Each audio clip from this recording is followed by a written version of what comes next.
नमस्कार दोस्तों। हमारे घर में पलने वाली बाघ की बच्ची को मेरे नाना जी लाए थे। एक बार वह शिकार के लिए तराई के जंगलों में गए थे। सघन से सघन जंगल से वह परिचित थे।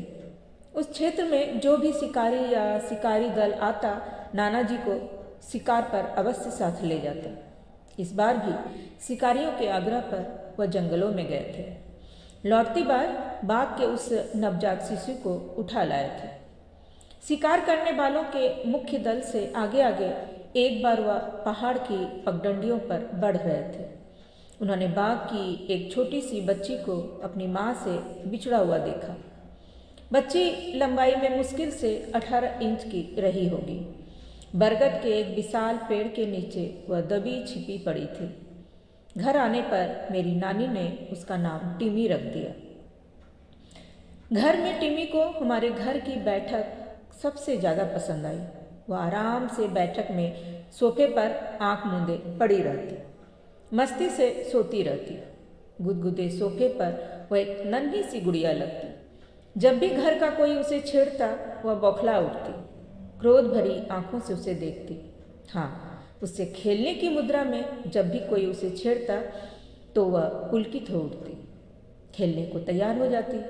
जब मैं अपने नाना नानी के साथ रहने उस कस्बे में आया तब जल्दी ही मैं उससे हिल मिल गया। अपनी आंखों में शरारत भरकर और सारे बदन को सिकोड़कर वह घसीटते घसीटते मेरे पास आती।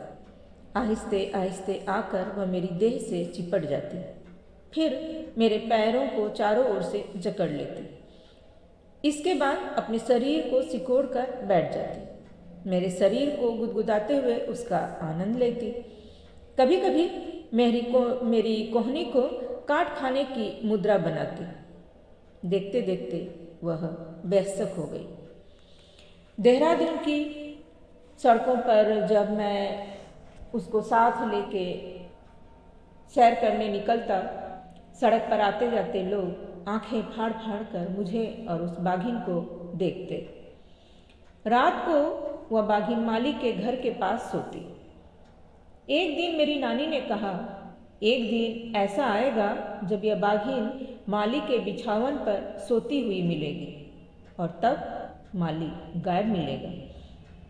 इस तरह टिमी जब 6 महीने की हो गई, उसका गुर्राना और भी बढ़ने लगा।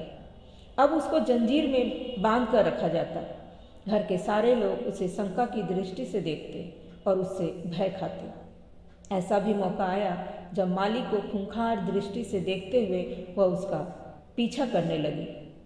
ऐसे में नाना जी ने उसे किसी चिड़ियाघर को सौंप देने का निश्चय किया। लखनऊ का चिड़ियाघर सबसे ज़्यादा नज़दीक था। नाना जी के घर से वह करीब 200 मील दूर था। उन्होंने पहले दर्जे के एक डिब्बे को आरक्षित कराया। टिमी को साथ लेकर चल पड़े। लखनऊ चिड़ियाघर के अधिकारी बाघिन को देखकर बड़े प्रसन्न हुए। इतनी तगड़ी हिष्ट पुष्ट बाघिन, साथ साथ अच्छे घरेलू वातावरण में पली हुई। टिमी को चिड़ियाघर में छोड़ने के बाद मेरे नाना जी को लखनऊ जाने का मौका जल्द नहीं मिला। करीब 6 महीने बाद अपने किसी रिश्तेदार से मिलने वह लखनऊ गए। मेरे नाना जी चिड़ियाघर में टिमी से मिलने गए। चिड़ियाघर के अंदर पहुंचकर सीधे टिमी के पास पहुंचे। उस पिंजरे में एक बाघिन थी, एक कोने में दुबकी हुई। अब टिमी पूरी तरह बेशक हो गई थी। उसके बदन पर धारियां चमक रही थी। कहो टिमी, क्या हाल है? नाना जी ने टिमी से पूछा।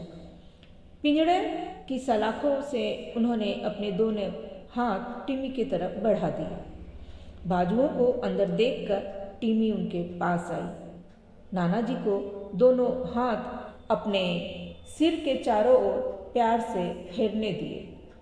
नाना जी ने टिमी को प्यार से थपथपाया, उसकी आंखों पर अपनी उंगलियां फिराई। टिमी जब भी गुर्राई, नाना जी ने उसे पुचकारा, उसके गालों को थपथपाया। घर पर भी नाना जी ऐसे ही टिमी को थपथपाया करते थे।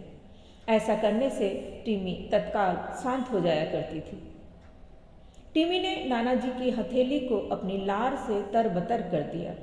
किंतु पास के दूसरे पिंजरे का एक चितुआ जैसे ही यह दृश्य देखकर गुर्राया। टिमी सहम गई, वह घबरा गई। नाना जी ने चितुआ को झड़क दिया। टिमी फिर से नाना जी की हथेली चाटने लगी, किंतु वह चितुआ बार बार टिमी के पिंजरे से सिर टकराकर अपना गुस्सा जाहिर करता। उसका ऐसा करते ही टिमी एक कोने में सिमट जाती। नाना जी और टिमी के प्यार को देखने के लिए लोगों की भीड़ इकट्ठी हो गई। उसी समय चिड़ियाघर का एक रक्षक लोगों की भीड़ को चिढ़ता हुआ नाना जी के पास आया। यह आप क्या कर रहे हैं? रक्षक ने कहा। मैं अपनी टिमी से बातें कर रहा हूँ, नाना जी ने सहज भाव से कहा। क्या तुम उस समय नहीं थे जब 6 महीने पहले मैं इस बाघिन को चिड़ियाघर के अधिकारियों के सुपुर्द करने आया था? मुझे यहाँ आए ज़्यादा दिन नहीं हुए, रक्षक ने आश्चर्य के साथ कहा। कृपया कर आप अपना वार्तालाप जारी रखिए। मैंने तो अभी तक इस बाघिन को छुआ तक नहीं है, बड़ी खूंखार है, गुस्सेल भी। मेरे नाना जी करीब 5 मिनट तक टिमी को सहलाते पुचकारते रहे। तभी एक दूसरे रक्षक ने उन्हें ऐसा करते देख लिया। उस रक्षक के चेहरे पर भी आतंक का भाव था। नाना जी ने उस रक्षक को पहचान लिया। जब टिमी को लेकर वह चिड़ियाघर आए थे तब वह यही था। तुम मुझे पहचानते हो? नाना जी ने उस रक्षक से कहा। तुम टिमी को किसी दूसरे पिंजरे में क्यों नहीं भेज देते जहां उसका इस मूर्ख चितुआ से बचाव हो सके? किंतु महाशय, कहते कहते रक्षक की घिघी बंद गई। जवान लड़खड़ाने लगी। महाशय, यह वह बाघिन नहीं है। ओह हाँ हाँ, अब यह मेरी टिमी नहीं है। मैंने तो इसे चिड़ियाघर को दे दिया है, किंतु मेरी सलाह पर विचार तो किया जा सकता है। मैं आपकी दी हुई बाघिन को पूरी तरह याद कर रहा हूँ, रक्षक ने कहा। वह तो 2 महीने पहले मर गई थी। मर गई? नाना जी ने आश्चर्य से आंखें फाड़कर कहा। हाँ महाशय, उसे निमोनिया हो गया था। यह बाघिन तो पिछले महीने ही जंगल से लाई गई है और यह अत्यंत ही खतरनाक है। कहते कहते उस रक्षक का रंग पीला पड़ता जा रहा था। बाघिन अब भी नाना जी की भुजाओं को चाट रही थी, प्रेम कर रही थी और उसका स्वाद भी लगता था, बढ़ता ही जा रहा था। नाना जी ने झटके से अपनी भुजाओं को पिंजरे से खींचा। उन्हें लगा मानो हाथ खींचने में बरसों लग गए हैं। बाघिन के पास अपने चेहरे को ले जाकर उन्होंने उसका अभिवादन किया। नमस्कार टिमी। और फिर रक्षक की तरफ आक्रोश भरी दृष्टि से देखते हुए नाना जी तेज कदमों से चिड़ियाघर के बाहर चले गए।